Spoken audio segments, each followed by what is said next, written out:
When we talk about the fall of Rome, most people imagine the same scenes. Barbarians storming the walls, legions collapsing, emperors being poisoned in marble palaces. But Rome didn't fall like that. Empires aren't destroyed by outside attacks. They fall from within first. And the quietest, most dangerous, most destructive force behind an internal collapse is always money. Rome's story actually teaches a simple truth we all know but often ignore. When money collapses, an empire collapses. For centuries, the backbone of Rome was the silver denarius. It was made of nearly pure silver. Soldiers trusted it, merchants demanded it, and people stored their savings in it. Money was a mirror of Rome's power. But keeping the empire alive grew harder and harder. The borders were under attack, wars were expensive, and taxes weren't enough. So emperors found a short-term solution. Reduce the silver in the coins. Make coins that looked the same but had far less value. What central banks do today by printing money, Rome did through debasement. And guess what happened? People heard it, saw it, felt it.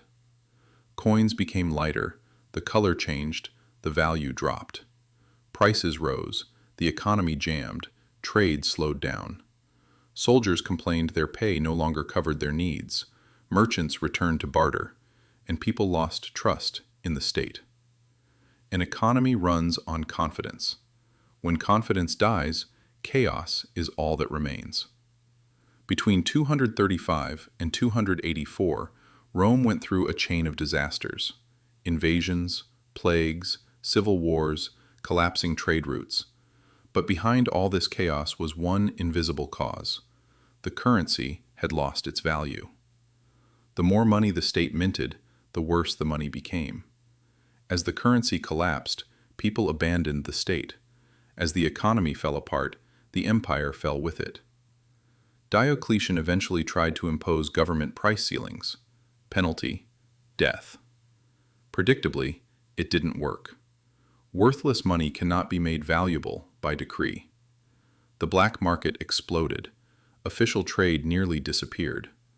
Rome later abandoned the denarius and switched to Constantine's gold solidus.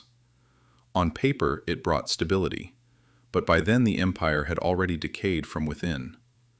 Armies were falling apart. Trade had collapsed. Trust was gone. It wasn't the barbarians who destroyed Rome. Rome was destroyed by its own money. Why does this matter today? Because the modern world is repeating Rome's mistake. Rome reduced the silver in its money. We print unbacked money.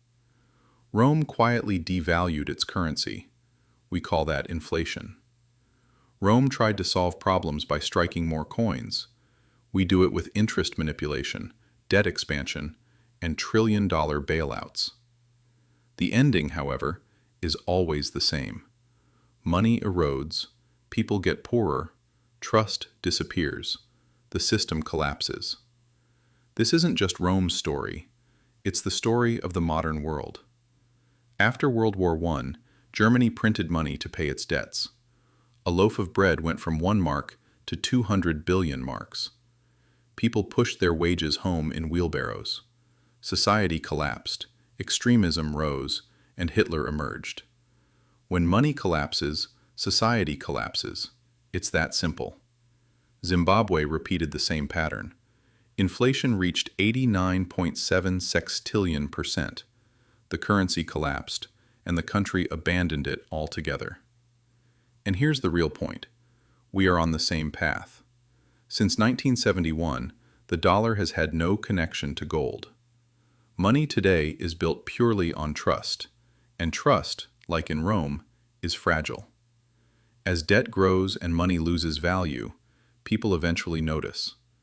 Money isn't the same. The paper may look identical, but purchasing power evaporates quietly.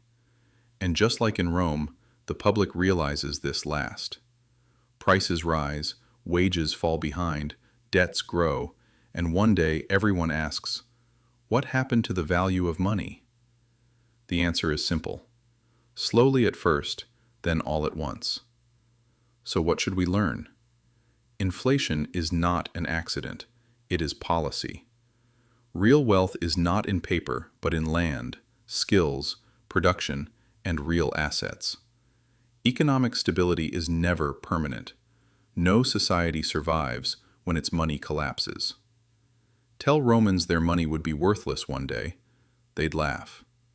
Tell Germans in 1910 they'd carry salaries in wheelbarrows. They'd reject it. Tell Zimbabweans their currency would cease to exist. They'd ignore it. But history wrote the same story every time. When money collapses, society collapses. The true killer of empires isn't the enemies outside. It's the treasury inside. If this gave you a new perspective, hit subscribe. History keeps the answers, and I'll show you where to find them.